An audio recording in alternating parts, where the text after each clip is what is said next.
Connais-tu le pouvoir magique des fées?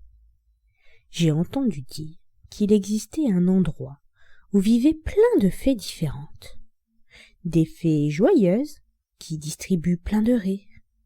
T'es-tu déjà retrouvé à rire tellement fort que tu ne pouvais plus t'arrêter? Eh bien, c'était sûrement l'œuvre d'une fée joyeuse.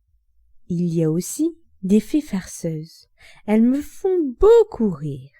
Souvent, elles s'amusent à cacher les affaires de papa. Moi, je trouve ça très drôle. Mais lui, en général, il s'énerve, car il ne retrouve pas ses affaires et se met en retard. Les fées rêveuses, elles, nous permettent de faire des jolis rêves. Elles doivent savoir que j'adore les licornes, car je rêve souvent de licornes. Il y a aussi les fées tristesse. Elles ne sont pas tristes. Elles viennent récupérer toute la tristesse pour les donner aux nuages. C'est pour ça qu'ils pleurent des larmes de pluie. Alors, si je ressens de la tristesse, je n'oublie pas de souffler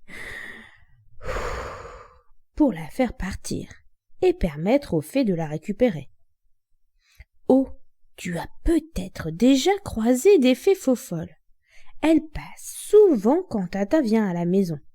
Je le sais, car après leur passage, Tata court après moi pour essayer de me faire des chatouilles. Quelle faux-folle! J'aime aussi beaucoup quand les fées bonnes idées passent par la maison. C'est elles qui donnent l'idée à maman de faire un bon gâteau au chocolat pour le goûter.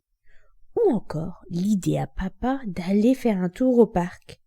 Tu ne sais pas quelles idées elles t'amènent, mais c'est toujours de très très bonnes idées. En fait, si tu regardes bien, tu verras plein de magie dans ta vie.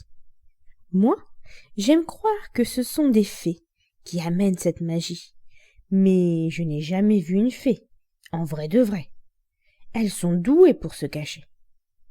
Mais peu importe qui est à l'origine de ces moments magiques, l'essentiel, c'est de savoir les repérer et d'en profiter.